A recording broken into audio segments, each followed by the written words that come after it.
Assalamualaikum warahmatullahi wabarakatuh. Sobat RH sekalian, jumpa lagi kita di channel yang keren ini. Keren cadas. Ya, Sobat RH sekalian, coba kita bahas perspektif Rocky Gerung ini terhadap pemilihan Cawapres Anies Baswedan. Dan Rocky dalam tanda kutip menyerang posisi Nasdem dalam tanda kutip juga ya, menyerangnya. Tetapi apa yang dikemukakan patut kita garis bawahi dan kita bahas. Ya. Sekali lagi Sobat Era sekalian, tidak dalam kerangka mendukung siapa-siapa, tetapi bagaimana mencari pendamping yang terbaik bagi Anies Baswedan. Whoever, kalau itu AHY silakan. Kalau itu selain AHY ya harus didukung juga. Jangan sampai blunder saja itu ya. AHY good ya. Saya kira cukup kuat penetrasinya. Soal pengalaman itu soal lain. Tetapi intinya kan bagaimana kontestasi ini memenangkan pertarungan di Pilpres ke depan. Oke. Tetapi yang jangan kita lupakan adalah penjagaan suara juga penting ya. Bagaimana membangun koalisi penting juga. Bagaimana sharing logistik penting juga. Jangan sampai kemudian logistiknya tak ada ya. Kalah dengan PDIP dan Ganjar yang kelihatannya logistiknya berlimpah. Demikian juga Prabowo Subianto yang logistiknya berlimpah ya. Oke. Walaupun kemudian kita bertanya ya. Sebenarnya mereka-mereka yang membagikan stiker dan lain sebagainya, apakah itu dari partai PDIP, apakah dari relawan? Karena Anies bukan lagi pejabat publik, tapi kan Ganjar masih pejabat publik. Itu soalnya ya. Oke. Coba kita lihat Sobat Era sekalian. Tapi sebelumnya coba kita intip dulu hasil dari polling kita ya. Ternyata mayoritas mengatakan tidak mau Ganjar Anies ya, atau Anies Ganjar, karena 70 ribu sudah vote masuk. Anies Ganjar 9%, Ganjar Anies 2% saja, tidak keduanya itu 89%. Nah ini perspektif Rocky Gerung ini agak keras juga, dia mengkritik Surya Paloh dan memang hak masyarakat untuk mengkritik ya, terutama mereka-mereka yang mendukung. Tapi coba kita lihat ya. Oke. Coba kita lihat. Bahkan bahasanya pakai ayam sayur segala. Dan juga soal liability ya, soal kemungkinan ada masalah di Nasdem misalnya. Oke, coba kita lihat ya. Rocky Gerung, FNN ya, Forum News Network, Jakarta FNN, baca pres Koalisi Perubahan Anies Baswedan dan tim 8 bertemu dengan Ketua Umum Partai Nasdem Surya Paloh. Menurut Anies itu adalah pertemuan rutin anggota Koalisi Perubahan untuk saling mengupdate info. Namun Anies tidak menyebut hasil pertemuan yang konkret. Dia hanya mengatakan bahwa perkembangan koalisi sangat menggembirakan. Padahal yang ditunggu masyarakat dari hasil pertemuan tersebut adalah siapa yang akan diusung sebagai cawapres Anies. Jika situasinya begini terus, lama-lama bisa jadi Anies tidak bisa maju menjadi capres. Menanggapi kondisi tersebut, Rocky Gerung dalam kanalnya mengatakan, saya lama-lama merasa bahwa satu waktu relawan dan masyarakat sipil akan minta kepastian Anies. Mau angkat calon wakil presiden melalui perspektif dia dan pilihan dia sendiri, atau menunggu nego dengan Nasdem. Sebaiknya sekarang putuskan saja, tinggal saja Nasdem kan. Oke. Toh akan ada partai bahkan koalisi baru terbentuk. Karena orang tetap anggap Nasdem itu lama-lama jadi liability. Bukan lagi aset bagi Anies untuk mengucapkan perintah Surya Paloh pada waktu itu untuk angkat sendiri wakil presidennya. Ternyata Surya Paloh nego juga dengan keadaan. Mungkin nego dengan bayangan dia tentang bisnisnya yang terlalu besar, nego dengan masalah-masalah internal partai yang sangat mungkin juga sprindiknya dipegang oleh Jokowi kan, kata Rocky. Rocky juga menduga buruk pada anak Nasdem karena Nasdem di awal permainan dia lead. Kenapa sekarang mundur? Dulu Rocky sempat mengatakan pada Surya Paloh, kan Anda itu koboi di depan itu, jadi udah bidik aja tuh, kenapa Anda sarungkan lagi? Itu artinya Anda ragu sendiri, ujarnya. Kita mau menuntut itu bukan karena saya anti Surya Paloh atau anti Nasdem atau anti Metro TV, tetapi ini adalah etika publik. Anda berjanji terus, bahkan Anda permainkan semangat relawan, ujar Rocky. Dalam diskusi rutin bersama Heros Subeno Arip, wartawan senior FNN itu, Rocky juga mengingatkan bahwa Nasdem sebenarnya menunggang relawan. Relawanlah yang pertama kali mendeklarasikan Anies dan secara formal SBY yang memproteksi Anies. Belakangan Nasdem mengambil alih itu, lalu orang menganggap kalau begitu Anies akan dipimpin oleh Surya Paloh yang tak tertandingi atau tak perlu dipertanyakan kematangan politiknya. Jadi Surya Paloh dari matang lama-lama mulai membusuk itu, mengalami dekomposisi itu. Jadi harusnya Pak Surya Paloh itu layangkan semangat atau keyakinan bahwa Anies tetap akan menempuh jalurnya sendiri itu, bukan diperintah-perintah oleh Nasdem, bukan diperintah oleh koalisi. Koalisi hanya ingin supaya Anies itu masuk di dalam putaran pemilu, supaya Anies merasa oke, dia dapat mandat untuk menentukan calon wakil presidennya, tambah Rocky. Menurut Rocky, sekarang dianggap bahwa seolah-olah Nasdem tidak suka AHY karena AHY yang terus-menerus mengucapkan membela Anies. Jadi kalau dianggap bahwa Anies belum mendapat wakil presiden, itu artinya Nasdem menghalangi Anies memilih AHY. Kalau memang menghalangi AHY, mestinya Nasdem sebutkan siapa alternatifnya supaya masyarakat sipil tidak menunggu semacam transaksi yang elitis, transaksi yang sangat eksklusif. Karena bagi masyarakat sipil Anies itu sudah ada dalam putaran. Menurut Rocky, Prabowo menganggap bahwa lebih fair bagi dia untuk bertanding dengan Anies head to head. Bahkan Prabowo menuntut supaya Anies masuk di dalam kompetisi, supaya ada persaingan yang jelas, karena tidak mungkin Prabowo akhirnya duel dengan Ganjar. Itu artinya orang Jokowi versus orang Jokowi, tidak keren. Jadi secara kualitatif mestinya Anies berhadapan dengan Prabowo. Jadi Nasdem mesti putuskan, mungkin dalam 24 jam kalau Nasdem gak putuskan, saya mau kampanye bahwa Nasdem ternyata ayam sayur, tegas Rocky. Rocky melakukan itu karena menganggap bahwa itulah yang ditunggu oleh relawan. Rocky mengaku sudah muter dari Sumatera Utara sampai ke Lombok. Relawan pikirannya sama. Ini saya ucapkan ini melalui FNN supaya didengar oleh Pak Surya Paloh. Ini serius nih bahwa Anda mau lakukan tukar tambah di tingkat elit, oke silahkan. Tetapi relawan menganggap bahwa tukar tambah itu artinya menunda kemungkinan Anda dipenjarakan, itu pada akhirnya dipenjarakan juga kan. Kita bayangkan kalau Anies gagal itu artinya seluruh kapasitas Surya Paloh itu hilang, lenyap tuh. Sebaliknya kalau Surya Paloh menganggap Anies harus menang, maka seluruh energi masyarakat sipil akan tiba pada proyek-proyek perubahan yang diambil oleh Koalisi Perubahan dan Perbaikan, tegas Rocky. Akhirnya Rocky pun menyebutkan bahwa saat ini ada 3 orang yang gamang. Pertama adalah Jokowi yang gamang karena dia belum tahu masa depannya akan dijamin oleh siapa. Kedua adalah Megawati yang gamang karena dia tidak tahu apakah Ganjar betul-betul bisa meraup elektabilitas. Dan ketiga adalah Surya Paloh yang gamang apakah Anies bisa menang atau tidak. 3 orang yang gamang inilah yang menurut Rocky menghalangi kompetisi politik yang sehat. Oke, good ya.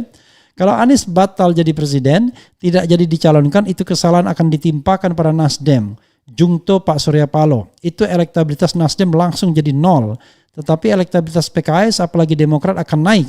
Anies tidak jadi calon presiden tetapi elektabilitas Demokrat akan naik karena dianggap Demokrat kukuh mempertahankan Anies dan AHY, tegas Rocky. Ya, sobat era sekalian, apa yang harus kita bahas ya? Menarik apa yang disampaikan Rocky ya. Rocky melihat pangkal persoalannya ada di Nasdem dan terutama di Surya Paloh. Surya Paloh dan Nasdem inilah yang menunda-nunda ya untuk pengumuman wakil presiden Anies. Padahal kalau kita lihat tersirat ya sebenarnya kan AHY saja calon alternatifnya, tidak ada yang lain. Kira-kira begitu. Jadi Anies AHY itu sudah mewakili dari sebuah visi perubahan, Dan itulah yang diharapkan orang lain atau relawan terutama yang merupakan backbone dari Anies Baswedan. Nasdem sebenarnya hanya menunggang dari relawan saja. Karena kekuatan Anies ada pada relawan. Tapi jangan lupa presidential threshold 20%. Bagi Rocky, ya, kalau kita lihat tadi, ya, kalau seandainya Nasdem tidak juga berani, ya, untuk katakanlah memutuskan, maka tinggalkan saja. Akan ada koalisi lain, yaitu kita tidak tahu. Mungkin saja tiba-tiba P3 masuk, di mana P3 sudah dipengaruhi oleh Sandiaga Salahuddin Uno, maka terjadilah pasangan Pilkada DKI, yaitu pasangan Anies Sandi lagi. Dalam politik tidak ada yang tidak mungkin. Sandi bisa membawa logistik dan bisa juga membawa P3. Dengan tambahan P3, Demokrat dan PKS cukup kursinya. Karena Demokrat PKS itu 104 ditambah P3 19 jadi 123. Padahal minimalnya cukup 115. Itu yang paling mungkin. Ya, yang paling mungkin dari sebuah manuver yang ada. Karena sekarang P3 datang ke PDIP pun mereka gamang. Karena ternyata Presiden Jokowi masih bermain di dua kaki. Oke. Tetapi tentu agak riskan kalau seandainya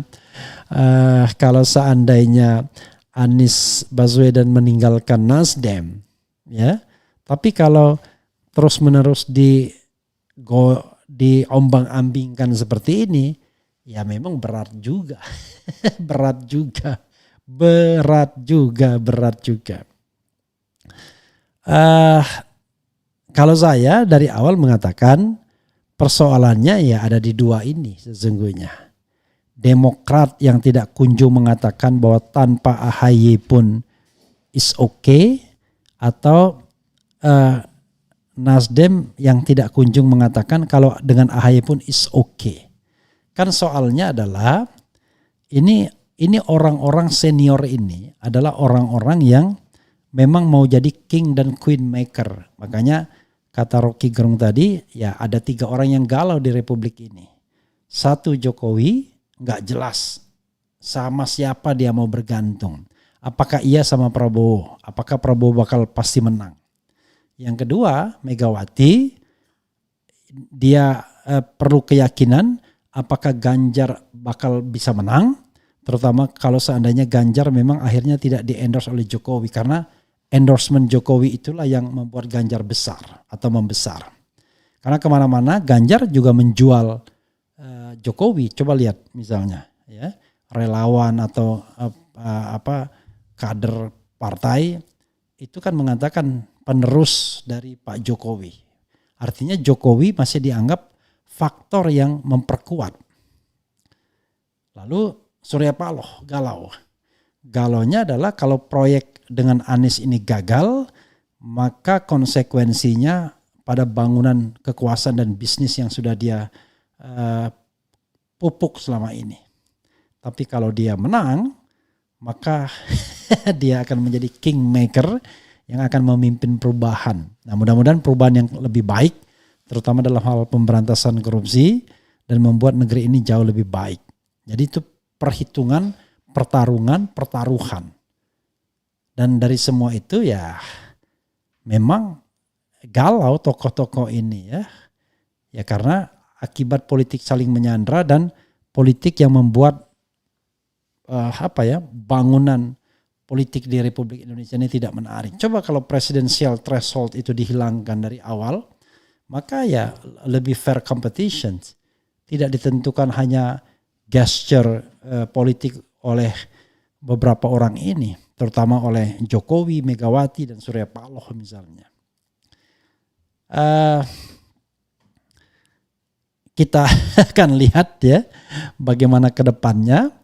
Apakah dalam pertemuan terakhir itu sudah rela Nasdem kalau seandainya memang harus AHY, dan apakah dalam pertemuan malam ini sebaliknya SBY pun rela kalau seandainya tidak AHY, sehingga the last Anies Baswedan diberikan 100% kebebasan untuk menentukan.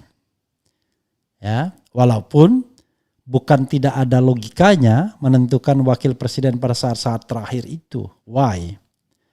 Ya sederhana. Kalau misalnya lawan dengan pasangan yang lain, ya dia bisa berubah.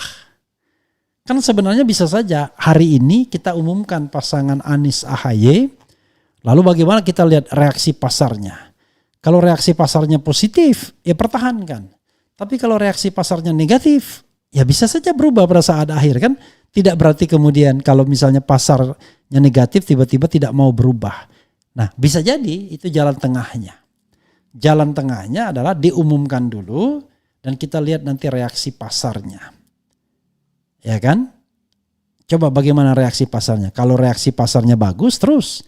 Kalau tidak ya terpaksa Legowo harus diganti dengan calon wakil yang lain. Mungkin itu salah satu jalan yang bisa ditawarkan ya.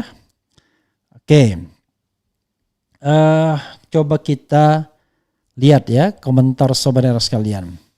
Assalamualaikum Om Repli, kalau udah di Brebes mau live streaming Pak enggak ya? Oke, live streaming saya. Oke.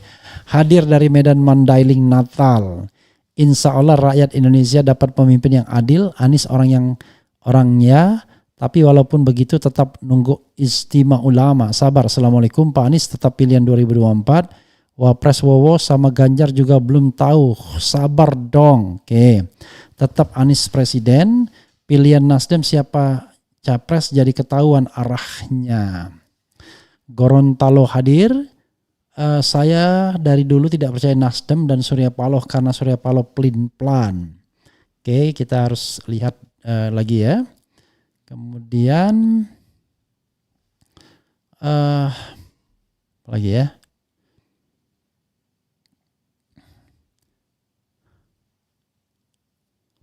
Kemudian Assalamualaikum, kenapa sih orang kepingin jadi presiden tuh harus lewat partai? Padahal partai itu banyak bohongnya, mereka cuma mentingin golongannya sendiri. Ini menarik juga firman Kemurang, karena memang konstitusi kita mengatakan hanya partai politik yang bisa mengajukan calon.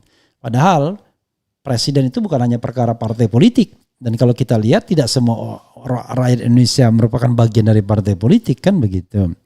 Kita tidak meminggirkan partai politik, tetapi kita tidak menutup keran bagi non partai politik, harusnya begitu. Ini sudah partai politik pakai threshold 20% lagi.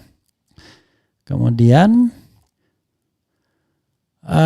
Anies terlalu lama menentukan cawapres and waktu sudah mepet, apalagi kampanye KPU hanya 2,5 bulan. Ya, 45 hari nggak nyampe 2,5 bulan ya, 1,5 bulan. Padahal perlu konsolidasi, persiapan logistik, strategi dan lain-lain. Akhirnya surveinya stuck nomor 3 terus kalau begini.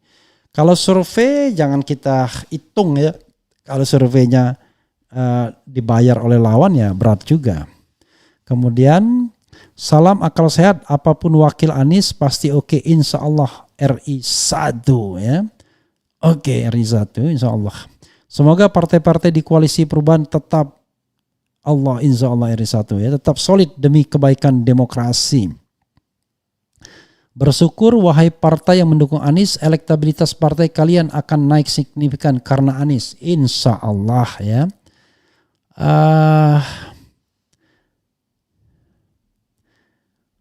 Kenapa semua partai super pragmatis bang dan tidak mau mendengar suara rakyat? Katanya menyerahkan semuanya sama Anies, tapi masih aja cawe-cawe penentuan cawapres. Ya itulah partai politik. Kata Surya Paloh, gue sudah keluar banyak, masa lo tidak mau mendengarkan gue? Kan bisa juga begitu.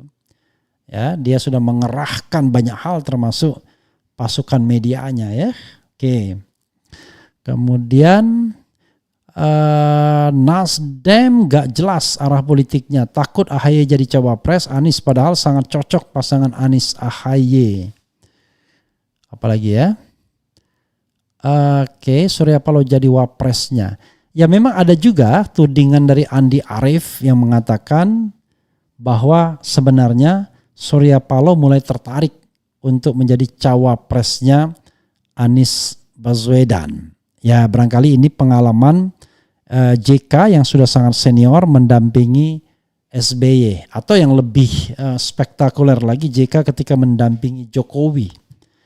Ya, itu sebuah percobaan yang baik, nice try.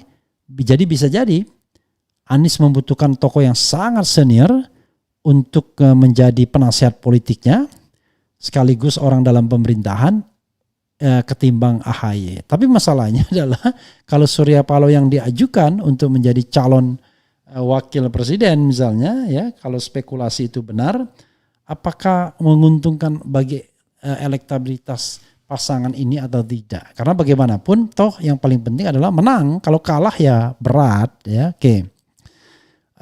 Oke, apa lagi ya? Tak ada makan siang yang gratis. Iya.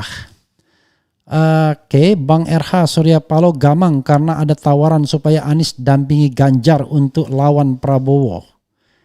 Ya, maksudnya Anies dampingi Ganjar itu Anies menjadi orang nomor 2 untuk lawan Prabowo. Karena sebenarnya bukan karena hasil surveinya, karena Prabowo mulai didukung oleh kekuasaan istana. Itu soalnya. Dan mereka bisa melakukan mobilisasi, ini sama-sama kuat nih. Tapi dua calon ini punya logistik yang luar biasa, itu soalnya ya.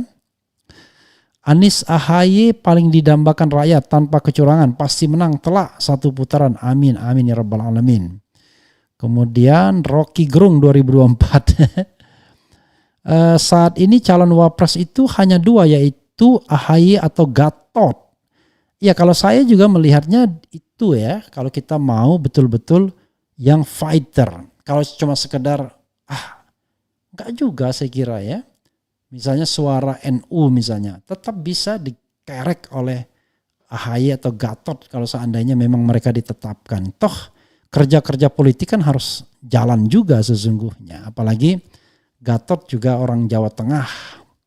Ya, orang dari kultur Jawa juga. Seorang TNI Angkatan Darat dengan pangkat jenderal, dengan pangkat terakhir Panglima TNI. AHY juga moncer sebagai generasi muda, ya jadi silakan pilih saja yang terbaik sesungguhnya. Anies dan AHY memang oke, tidak usah diragukan lagi. Pilih siapa Bung RH, saya ikut aja. Saya juga ikut saja. Saya hanya berusaha bagaimana menganalisis kelebihan dan kekuatan. Seandainya Anies berpasangan dengan AHY seperti apa, berpasangan dengan Gatot seperti apa. Tapi yang penting adalah ada kerelaan. Kalau tidak rela ya berat. Yang tidak rela itu misalnya ketika AHY tidak dipilih Anies, Demokrat jadi ngambek. Ketika kemudian Anies pilih AHY, Nasdem ngambek. Ya itu yang berat sesungguhnya ya. Maka koalisi itu tidak akan pernah solid. Karena itu coba dicari win-win solutionnya. Mungkin Gatot Nurmantio sebagai win-win solution. Kan begitu. Artinya win-win solution itu walaupun tidak sempurna masih bisa diterima Nasdem, walaupun tidak sempurna masih bisa diterima AHY dan SBY. Who knows? We don't know exactly. Kalau memang cawapres diserahkan sepenuhnya kepada Anies Baswedan, harusnya koalisi perubahan konsisten. Bang Refli, setelah dari Cikeas, statement Anies belum ada tanda-tanda untuk kapan umumkan cawapres. Semuanya masih tidak jelas bang, parah ini partai-partai pada munafik. Katanya wapresnya diserahkan ke Anies. Ya mungkin setelah 2 pertemuan ini Anies makin gamang. Sana menekan, sini mengharap. Ya, sana mengharap, sini menekan. Atau dua-duanya menekan. Itu saja saudara sekalian, ya kita sebagai relawan, kalau memang Anda relawan ya sudah berdoa saja mudah-mudahan Anies mendapatkan jalan keluar yang baik. Wassalamualaikum warahmatullahi wabarakatuh. Cia.